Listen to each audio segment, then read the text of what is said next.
Hi everybody, this is Captain Tom Duran of Captain Tom's Sailing Adventures, and this is vignette or episode number 2.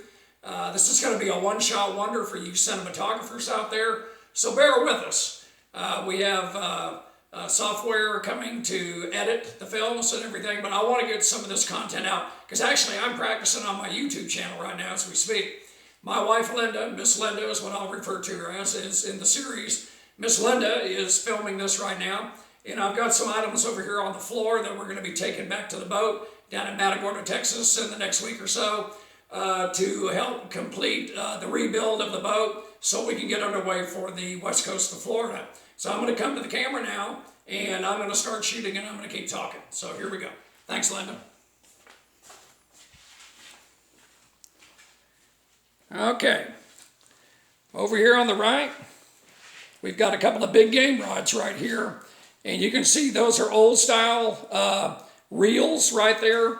If you buy modern sport fishing reels, they cost anywhere from $200 to $400 a piece, and those things were bought at a garage sale about 35 years ago down on the Texas coast for about, I think, $10 a piece. And these two rods here had all the ferrules or the guides all messed up in them, and I rebuilt the rods, retaped them, relashed them, and I got these two rods built and completely redone for like maybe $10 worth of tape.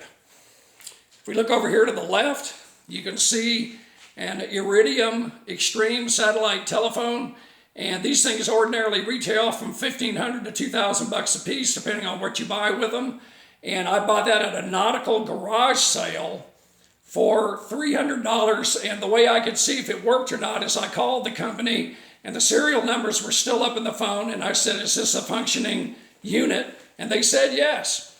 And so it was a little bit of a gamble, but it paid off handsomely. If we look down here, you can see the tool that I made to pull my old cutlass bearing out of my strut on my boat down at Matagorda. My cutlass bearing went out. That's a cutlass bearing right over there. That bronze thing standing up there by that sheath knife is a cutlass bearing. And I built this tool. I got some old scrap steel and some all thread and fabbed it up. Went up to my stepson's machine shop in De Leon, Texas. And it took us about 4 hours to weld this thing together. But the retail cost of this unit right here is about $400 to $600, depending on who you buy it from. Some of them even cost $1,000. So right here with the rods, we saved about $500. With the phone right here, we've saved probably $1,500 or $1,200. With this tool right here, we saved $500. So we're pushing $2,000 in savings already.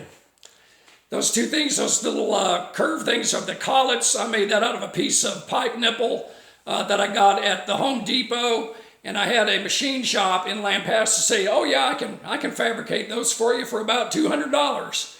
That costs $5 and 15 minutes of my time. If you look down here, you'll see an old chart. And although I wouldn't navigate with this one now, this is a remnant of a chart that I went on a voyage with back in 2012. I called it the Breakdown Cruise.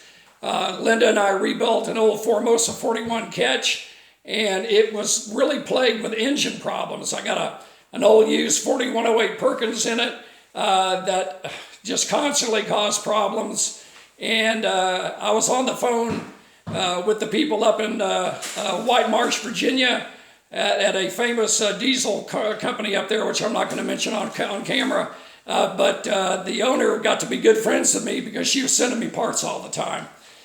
Other things we have here, here's a new chart. And seldom do you ever see paper charts being used in navigation anymore.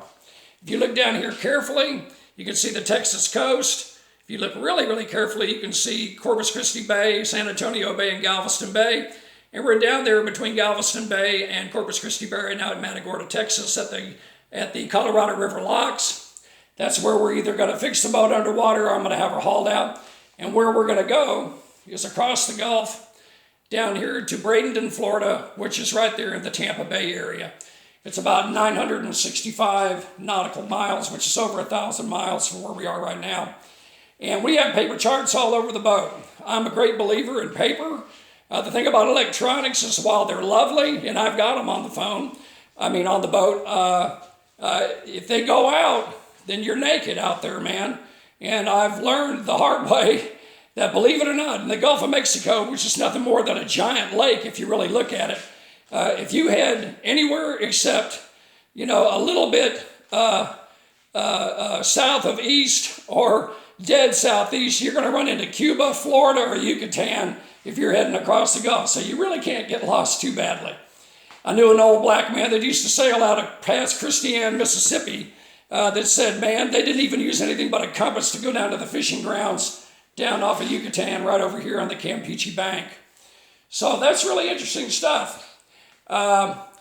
We are going to, like I say, head for the coast and continue to work on the boat this next week. Haven't exactly decided on the day yet.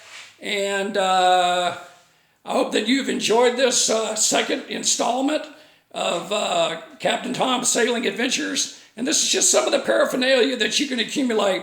You're looking at probably roughly $2,000 in savings right here. So this is Captain Tom. Good to see you again, and we'll see you next time. Bye.